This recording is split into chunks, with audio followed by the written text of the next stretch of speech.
Okay, Assalamualaikum. Hari ni kita nak buat extra exercise lagi. So, kalau kita tengok pada soalan ni, dia bagi kat kita set quantum number untuk outermost electron. Okay, 3 outermost electron. So, kita ada 3 elektron dekat petala yang paling luar sekali. So, kalau kita tengok pada quantum number ni, kita tahu 2 ni adalah datang daripada orbital 3s sebab nilai L equal to 0.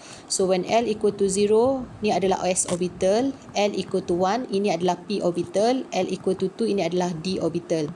Okay, so kita tahu spin elektron yang diisi sebanyak positive half and negative half. So maksudnya ada 2 elektron berada dekat orbital S, so 3s2. Manakala N3L1. So kita tahu ini adalah orbital 3p. So orbital 3p, kalau kita tengok when L equal to 1, M kita ada 3 value. M sama dengan positif 1, 0, negatif 1. Ataupun kita akan ada 3 orbital. Daripada 3 orbital ni, hanya elektron diisi dekat negatif 1 sahaja. So maksudnya hanya ada 1 elektron sahaja diisi dekat orbital 3p. Okay, so kalau kita tengok pada soalan yang pertama, what is the maximum number of orbital that exists in shell equal to 3? So dia nak tahu berapa banyak orbital dekat n equal to 3. So when n equal to 3, L equal to 0, L equal to 1 and L equal to 2. L0, M equal to 0. So means that kita ada 1 orbital. So when L equal to 1, M equal to positive 1, 0, negative 1. So kita akan ada 3 orbital untuk orbital 3p. Ni orbital 3p, ni orbital 3s. So untuk L equal to 2, M equal to positive 2, positive 1, 0, negative 1 and negative 2. So kita ada 1, 2, 3, 4, 5 orbital. So total number of orbital kita ada dekat N equal to 3 adalah 9 orbital. Okay, untuk question number 2, write the electronic configuration of element Y. So, kita dah tahu valence dia mesti 3s2, 3p1. So, sebelum kita nak isi 3s2, 3p1, kita mestilah isi orbital 1s dulu. Dan kita ada 2s, 2p. Dan kita ada 3s, 3p, 3d. Dan kita ada 4s, 4p, 4d dan seterusnya.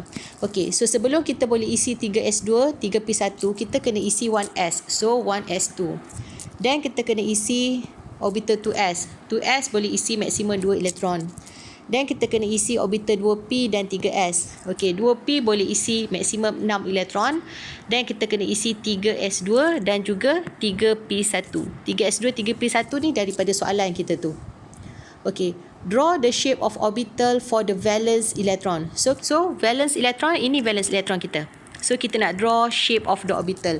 So, kita kena draw orbital 3s. So, orbital 3s, kita draw bulat. Dan, jangan lupa lukis paksi dia. So, ini X. So, ini adalah Y. Dan ini adalah Z. Okay. So, ini adalah orbital 3s. Dan, kita draw pula orbital 3p. So, orbital 3p ada 3, iaitu kita ada 3px. Orbital 3p, kita ada 3px. 3py and 3pz. Tapi hanya ada satu saja orbital diisi dengan elektron. So, kita boleh lukis salah satu saja. Tak payah lukis tiga-tiga. Lukis salah satu saja. For example, saya nak lukis 3px. So, saya draw orbital p, bentuknya dumbbell. Okey. So, ini paksi X. Okey, ini paksi Y. Dan ini kita punya paksi Z. Okey. So, kalau kita tengok pada quantum set ni, kita tahu ini dia adalah orbital 4p. Okay, macam mana kita tahu orbital 4p? Sebab L equal to 1. So, when L equal to 1, M equal to positive 1, 0 and negative 1. So, maksudnya, nilai M kita cuma ada satu value saja. Maksudnya, hanya satu orbital saja diisi dengan elektron. Dan kalau kita tengok pun, nilai S sama dengan positive half. Maksudnya, kita cuma ada satu elektron saja dekat orbital 4p. Okay, so write the electronic configuration of X. Okay, sama macam tadi. Sebelum kita nak isi 4p1, kita kena isi daripada awal dulu. So, kita ada 1s, 2s, 2p, 3s, 3p, 3d, 4s, 4p, 4d, 5s, 5p, and 5d dan seterusnya. Okay, so kita kena isi 1s, Then kita isi 2s, 2p 3s, 3p 4s. Dan kita kena isi 3D, 4p, barulah kita boleh isi seterusnya. Okey, jadi soalan nombor 1.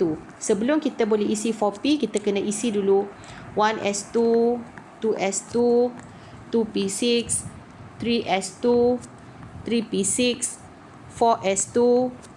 And then kita boleh isi 3d10. Dan lepas dah habis isi 3d, barulah kita akan isi dekat 4p1. Ataupun untuk memudahkan kita susun balik selepas kita isi elektron, kita boleh susun balik ikut energy level. So kalau saya susun balik ikut energy level, saya akan dapat 1s2, 2s2, 2p6, 3s2, 3p6, 3d10. Dan kita isi balik 4s2, 4p1. Okey, untuk kita isi elektron dulu, mesti kita kena follow Aufbau principle. Okey, selepas kita dah isi dengan elektron, kita boleh susun balik ikut energy level supaya kita tahu yang mana satu valence shell. Valence shell adalah N yang paling tinggi. Okey. So, untuk soalan nombor 2, dia tanya kita, what is the most stable ion of X? Okay, bila kita nak tahu the most stable ion of X, so kita kena tengok ada berapa valence elektron. So kita ada 3 valence elektron. Okey, untuk mencapai octet configuration ataupun nak mencapai Nobel gas configuration, dia perlu buang 3 elektron. Okey, so bila dia buang 3 elektron, so dia akan jadi X3+.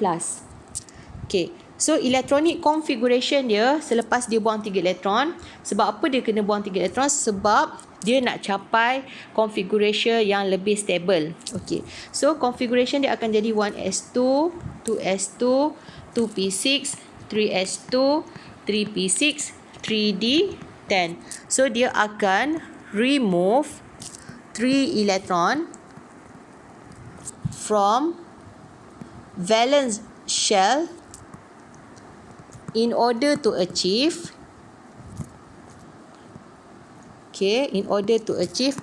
pseudo Nobel gas. Pseudo Nobel gas ni yang ni. Pseudo Nobel gas, dia punya end of the configuration mestilah NS2, NP6, ND10. Okay. So, dia akan dapat ND10. So, ataupun kalau kita total up, dia mempunyai 18 elektron. Tu yang kita panggil sebagai pseudo Nobel gas. Okey, untuk number 3. Okey. So, draw the shape of orbital occupied by the electron with the highest principal quantum number in X. Okey, dia nak kita draw orbital occupied by electron with the highest principal quantum number. So, kalau kita tengok kepada X, atom X, highest energy kita adalah yang ini, 4s dan juga 4p. So, bila kita nak draw 4s dan juga 4p, okey, so kita first kali kita draw orbital 4s. Okey, ni orbital 4s bentuk bulat. So, lukis paksinya, paksi X. Labelkan bagi lengkap. Dan kita ada paksi Y. Dan kita juga ada paksi Z. Dan lagi satu, disebabkan oleh kita cuma isi dengan satu saja elektron dekat orbital 4p. So, kita boleh draw apa-apa saja orbital P, iaitu contoh saya nak draw 4px juga. So, ataupun nak lukis 4py pun boleh, tak ada masalah. Saya nak draw 4px. So, maksudnya awal elektron berada di atas paksi X. So, yang ni kita punya paksi Y. Dan draw lagi satu, kita punya paksi Z.